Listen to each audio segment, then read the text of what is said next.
Olá pessoal, tudo bem? Nosso vídeo de hoje sobre a lei e seus direitos, vamos falar sobre a aplicação da lei benéfica, conhecida por alguns como lei benigna. Essa lei benéfica, ela aplica-se quando o surgimento de uma lei posterior ao crime já cometido.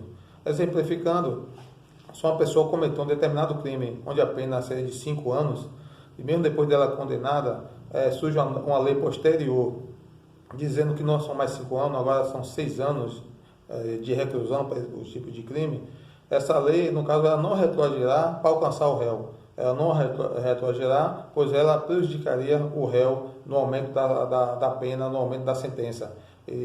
Mas se fosse uma situação contrária, onde essa lei posterior ao crime informasse que agora não são mais 5 anos de reclusão, e sim de 4, ou seja, houve aí uma redução da pena. Então, nesse sentido, a lei retroagirá, através da lei mais benigna, para que o réu seja beneficiado, onde a pena dele seja reduzida de 5 para 4 anos.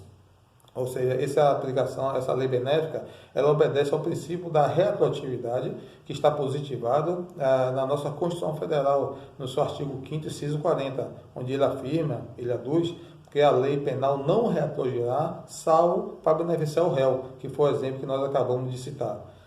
Outro artigo também que dá referência à aplicação da lei benéfica é o artigo 2º caput do Código Penal, onde ele afirma que ninguém será punido por fato que lei posterior deixe de considerar crime, cessando em razão dela a execução e os efeitos penais da sentença condenatória. Você vê que são benefícios garantidos, são direitos garantidos, que estão previstos na nossa lei penal, estão previstos na nossa Constituição.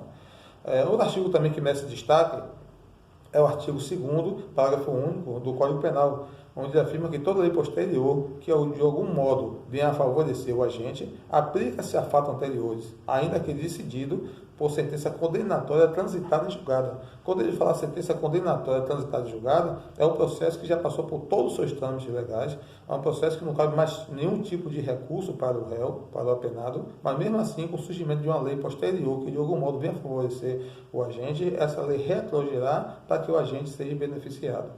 Vou citar aqui um exemplo para que fique melhor entendido. Em 1990, entrou em vigor a Lei 8.072, que é a Lei de Crimes Hediondos.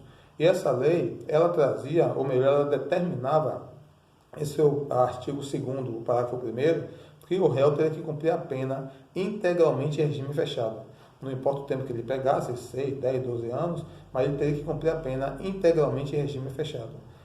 Logo, vários doutrinadores se posicionaram contra, acharam isso um absurdo, desumano, pois um dos objetivos da sentença, um dos objetivos da pena é a ressocialização do indivíduo na sociedade. Então, eles acharam a pena muito rígida, e começaram a haver várias manifestações contra o que eles diziam ser uma afronta ao princípio da dignidade da pessoa humana. E após várias manifestações, isso já em 2007, entrou em vigor a Lei 11.464, onde ele permitia que o réu passasse a cumprir a pena sob um regime de progressão da pena, ou seja, ele iniciaria em regime fechado, mas depois de determinado período cumprindo a pena, ele passaria por regime semiaberto ou aberto, dependendo de cada caso. Ou seja, aquelas pessoas que foram condenadas a cumprir a pena integralmente em regime fechado, passa a ser agraciado com essa lei posterior, onde ele passa a ter uma pena mais branda.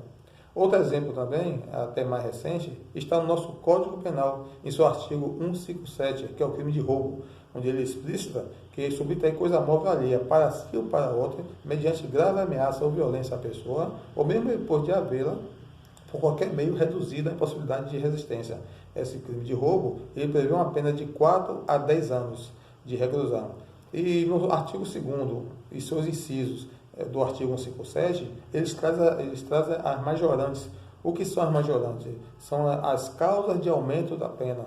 Ou seja, o artigo 2º, inciso 1º, ele dizia, veja bem que eu estou falando, ele dizia, no Código Penal, que a lei aumentaria de 1/3 até a metade, caso essa grave ameaça ou violência à pessoa, ou seja, o momento do roubo, fosse exercido com emprego de armas.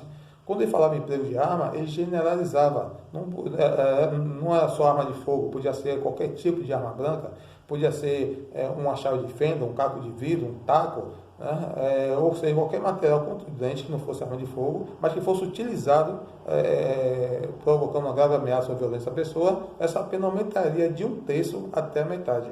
Só que em 23 de abril de 2018, entra em vigor uma nova lei, que é a Lei 13.654, onde eles trouxeram pena mais dura, em relação ao crime de roubo, pois aumentou de 1/3 até metade, aumentou para 2/3 as majorantes, né? Só que no inciso 1, parágrafo 2º A, inciso 1, ele explica de maneira diferente, ele explicita de maneira diferente.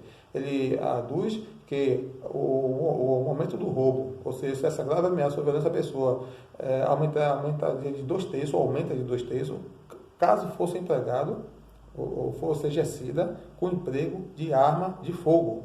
Ou seja, a partir de agora, ele define que tipo de arma. Antigamente ele generalizava, colocava armas, e agora ele define que é arma de fogo. Ou seja, aquelas pessoas que foram condenadas em 2018, antes dessa lei entrar em vigor, né, essas pessoas que utilizaram qualquer tipo de arma que não fosse arma de fogo, essas pessoas tiveram suas penas aumentadas de 1/3 até a metade.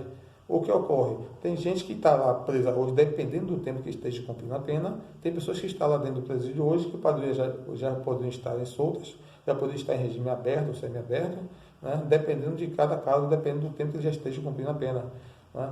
Essa lei, ela permite, através da lei benéfica, que ela retroaja, né, para que esse réu que já está cumprindo a pena seja beneficiado, para que esse réu tenha o benefício da retirada dessa majorante, da retirada desse aumento de pena por conta de algum objeto que ele usou que não fosse arma de fogo para cometer o roubo.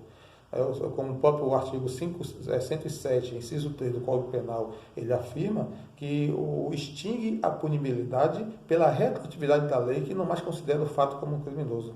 Mas como é que isso funciona? A lei, para funcionar, ela tem que ser acionada, ela tem que ser provocada. Então, a pessoa, sabendo dos seus direitos, vai acionar o advogado, e o advogado vai entrar com um pedido no juízo competente, né, conforme o artigo 66 da LEP, que é a Lei de Execuções Penais. Então, ele vai estar com um pedido ao juiz de execuções penais, e caso, por algum motivo, esse pedido seja indeferido, né, que é difícil, né, pelas circunstâncias, então ele vai entrar com a grave execução, pretendendo aí o benefício do seu cliente, ok?